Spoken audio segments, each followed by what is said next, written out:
안녕하세요. 주식박사 주린입니다. 영상 클릭해 주셔서 감사합니다. 구독, 좋아요는 제게 큰 힘이 됩니다.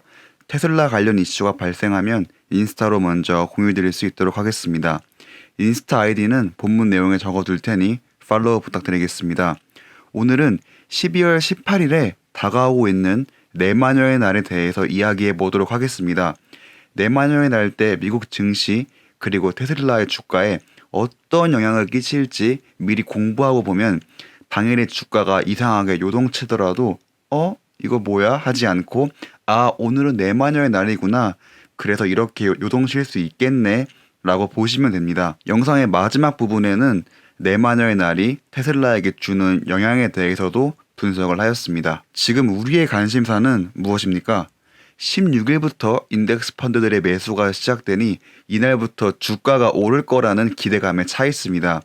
장기 투자자이더라도 이런 이벤트와 단기 급상승은 기분 좋게 아침을 시작하게 하는 좋은 사건입니다. 그리고 21일 장이 열리기 전에 테슬라가 기대하던 S&P 500 지수에 편입이 되게 됩니다.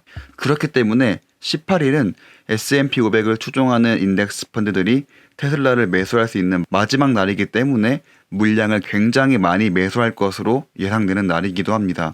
그런데 이 18일에는 특별한 날이 숨겨져 있습니다. 날이면 날마다 오는 그런 이슈가 아닙니다. 그래서 그 이슈가 뭐냐면 바로 내마녀의 날입니다. 영어로는 쿼드러플 위칭 데이라고도 합니다. 그래서 한글로 그냥 저 영어를 그대로 번역해서 내마녀의 날로 부르고 있습니다. 이 용어를 처음 들어보시는 분이면 아니 내마녀 뭐라고? 이렇게 하실 수도 있습니다. 우선 간략하게 정의를 짚어보도록 하겠습니다. 내마녀이기 때문에 무언가 네 가지가 있어야 할 것 같은데 실제로 네 가지의 파생 상품의 만기가 같은 날입니다. 그래서 이 네 가지가 뭐냐면 개별 주식 옵션, 개별 주식 선물, 주가 지수 옵션, 주가 지수 선물입니다. 근데 이게 만기일이 겹친다고 하였는데 각각의 만기일이 대체 언제인지 한번 먼저 보도록 하겠습니다. 미국의 선물 만기일은 3월, 6월, 9월, 12월의 셋째 주 금요일입니다. 그렇기 때문에 세 번째 주인 12월 18일에 미국의 선물 만기일이 됩니다. 미국 옵션 만기일은 매월 셋째 주 금요일입니다. 그리고 이번 달에는 역시 12월 18일에 옵션 만기일이 됩니다. 그렇다 보니 내마녀의 날은 3월, 6월, 9월, 12월에 존재하게 되고 이번 S&P 500 편입으로 인해 매수세가 가장 강할 것으로 예상되는 12월 18일과 같은 날짜가 되었습니다. 그럼 지금 S&P 500 편입 때문에 주가가 굉장히 많이 올라갈 것으로 추정되는 일자와 내마녀의 날이 겹쳐버렸는데 여기서 그럼 이걸 일론 머스크가 설계를 했다고? 대체 몇 수 앞을 본 거지라고 생각하실 수 있습니다. 근데 이미 사전에 S&P 500 편입 일자는 나스닥 캘린더에서 보시는 것처럼 정해져 있습니다. 그리고 S&P 500 리밸런싱 데이 날도 보면 3월, 6월, 9월, 12월 셋째 주 금요일로 되어 있습니다. 그러다 보니 S&P 500의 리밸런싱 데이 날은 필연적으로 내마녀의 날과 겹치게 되어 있습니다. 그래서 일론 머스크가 분명 무슨 의도를 가지고 겹치게 했을 거야. 이 말은 조금은 거짓말입니다. 그러면 이제 선물과 옵션이 무엇인지에 대해서만 이해하시면 됩니다. 먼저 선물에 대해서 설명을 드리겠습니다. 2020년 1월 1일 테슬라의 주가는 $100입니다. 주식 매수자와 매도자가 서로 12월 31일에 테슬라의 주식을 $500에 사고 팔게라는 약속을 합니다. 그리고 2020년 12월 31일에 테슬라의 주가가 $1000가 되었습니다. 그러면 매수자는 12월 31일에 $1000짜리 주식을 $500에 살 수 있게 되면서 $500만큼의 시세 차익을 보게 됩니다. 반대로 해당 주식을 팔기로 약속한 사람은 계약을 했기 때문에 $1000짜리 주식을 $500에 팔게 되면서 $500의 손해를 보게 됩니다. 이번에는 동일한 상황인데 2020년 12월 31일에 테슬라의 주가가 $200가 되었습니다. 그러면 $500의 테슬라 주식을 매수하기로 약속을 했기 때문에 매수자는 $200짜리 테슬라 주식을 $500에 매수를 해야 됩니다. 반대로 매도자는 $200짜리 주식을 $500에 팔 수 있으니 $300 이득을 볼 수 있게 됩니다. 이번에는 옵션에 대해서 설명을 드리도록 하겠습니다. 옵션에는 콜옵션과 풋옵션이 있는데 지금 매시를 듣는 건 콜옵션입니다. 콜옵션은 주식을 미래에 특정 가격에 살 수 있는 권리를 말합니다. 그리고 해당 주식이 미래에 꼭 오를 거라는 확신이 있어야 할 수 있는 옵션입니다.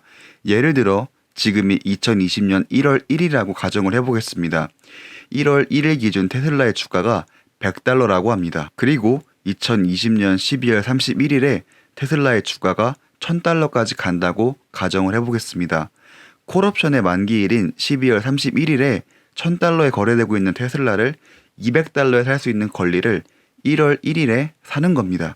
그리고 그 권리증의 가격은 $10일 수도 있고 $20일 수도 있습니다. 만약 연말에 테슬라의 가격이 높게 형성될 가능성이 높을수록 권리증의 가격은 상승합니다. 그러면 아니 콜옵션 말고 값이 오르는 게 당연하면 그냥 주식을 사면 되는 거 아니야? 라고 하실 수 있습니다. 하지만 오른다는 보장만 있다면 그 둘의 수익률 차이가 분명하게 발생합니다. 내가 만약 $100가 있다면 1월 1일에는 한 주밖에 구매할 수 없고 12월 31일에 $1000가 되면 시세 차익은 $900가 발생합니다. 그럼 만약 이때 실제 주식을 사지 않고 만기일에 주식을 살 수 있는 권리증만 구매한다고 가정을 해보겠습니다. 권리증 하나당 가격이 $10면 내 자본 $100로 권리증 10개를 구매할 수 있습니다. 그렇게 되면 12월 31일에는 권리증 10장 갖고 있기 때문에 $200로 10주를 살 수 있게 됩니다. 2020년 1월 1일에 테슬라의 주가가 $100였고 2020년 12월 31일에 $1000까지 올랐다고 가정을 하겠습니다. 그러면 1월 1일과 12월 31일에 테슬라의 시세 차익은 한 주당 $900가 발생하게 됩니다. 그런데 아까 콜옵션으로 한 주당 $200에 살 수 있는 권리를 갖게 되니 내가 얻을 수 있는 수익은 권리증 하나당 $800가 됩니다. 그러면 시세 차익 $800에서 최초의 권리증을 살 때 지불한 $10를 빼면 그리고 거기에 권리증 계수인 10을 곱하면 제 실제 수익은 $7,900가 됩니다. 결국 같은 돈을 쓰더라도 연말에 테슬라 주가가 오르기만 한다면 더 큰 시세 차익을 볼 수 있습니다. 물론 반대로 주가가 하락하면 권리증 금액만큼의 손실이 발생하게 됩니다. 결국 투자 금액은 같으나 더 많은 돈을 투자한 것 같은 효과가 나타나게 됩니다. 동일한 돈이지만 취급할 수 있는 주식의 숫자가 달라지게 됩니다. 한때 나스닥의 고래가 손정이었다는 기사가 돌았는데 그 당시에 쓰여진 기사입니다. $4빌리언 규모의 콜옵션 투자를 하였지만 실제 경제에 미치는 영향은 $50빌리언 수준이었다고 합니다. 이런 기사를 보면 이제 왜 저런 효과가 발생하는지 이해하실 수 있어 보입니다. 콜옵션은 보통 은행이 판매를 합니다. 그렇기 때문에 만약 테슬라의 주가가 12월 31일에 $100 이하라고 한다면 콜옵션이 행사되지 않을 테고 은행은 권리증 한 장당 $10에 판매한 수익을 올리게 됩니다. 그렇기 때문에 콜옵션을 판매한다는 것은 판매자가 해당 주식이 오르지 않는다는 거에 베팅한다고 보면 됩니다. 반대로 구매하는 사람의 경우에는 오른다는 것에 베팅을 하는 것입니다. 보시는 것처럼 테슬라의 주가는 계속 오르고 있습니다. 여기서 은행들은 잠깐만 나 콜옵션 팔았는데 주가가 오르면 엄청난 손해를 보게 되네 라는 생각을 하게 됩니다. 만약 이 상태로 가게 된다면 은행은 엄청난 손실을 입을 확률이 생기게 됩니다. 은행도 이대로 가면 엄청난 손실을 보기 때문에 어쩔 수 없이 테슬라의 주식을 매수하게 됩니다. 현재 테슬라의 주가가 오르기 때문에 이대로 가면 권리증 판매로 인해 피해를 보니 테슬라 주식을 매수하여 상승하는 테슬라에 같이 탑승을 하게 됩니다. 이렇게 되면 테슬라의 주가가 오르더라도 매수한 주식이 있기 때문에 권리증 판매로 인한 손실을 어느 정도 만회할 수 있게 됩니다.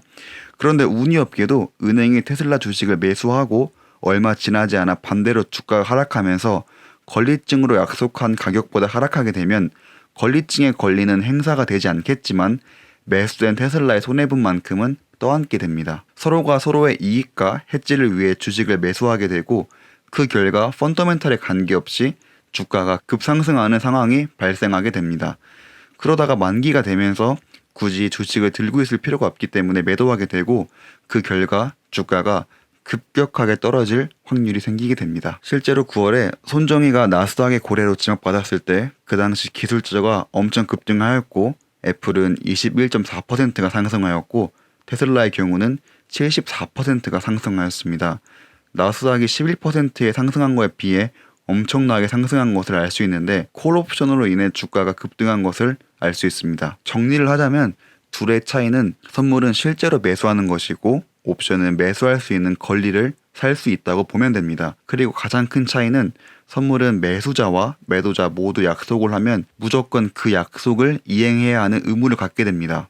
반대로 옵션은 권리증을 매수하는 사람이 주식의 주가를 보고 권리를 행사할지 아니면 포기할지를 결정할 수 있습니다. 만약 권리를 포기하면 계약을 맺을 때 사용된 권리금만큼은 손해를 보게 됩니다. 그래서 결국 4가지의 파생 상품 중 개별 주식은 테슬라와 같은 개별 주식에 옵션이나 선물로 베팅을 한다는 것입니다. 그리고 주가 지수는 잘 알고 있는 S&P나 다우 지수에 옵션이나 선물로 베팅을 한다고 이해하시면 됩니다. 그럼 이제 내 마녀의 날이 뭔지 알겠는데 테슬라는 내 마녀의 날에 어땠을지 한번 보도록 하겠습니다. 내 마녀의 날에는 변동성이 굉장히 큰데 이 말이 주가가 떨어진다와 동의어는 아닙니다. 실제로 주가가 오를 수도 있고 내려갈 수도 있지만 그 변동하는 폭이 굉장히 크다라고 이해하시면 됩니다. 실제로 올해 발생한 내 마녀의 날의 테슬라 데이터를 정리해봤습니다.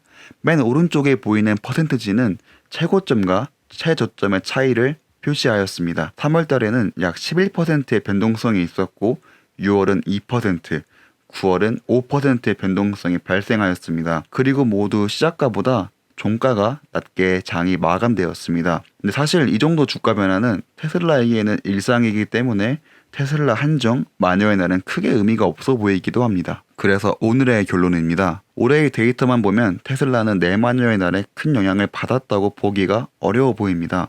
애초에 급성장하는 주식이기 때문에 내 마녀의 날에 보이는 변동성은 다른 날에서도 일반적으로 보이는 수치입니다. 사실 내 마녀의 날을 대비한다고 해서 우리가 할 수 있는 게 딱히 없습니다. 만약 내 마녀의 날이 무서워서 나는 주식을 매도하는 등의 해지를 할 거야 라고 하시면 말리진 않겠습니다.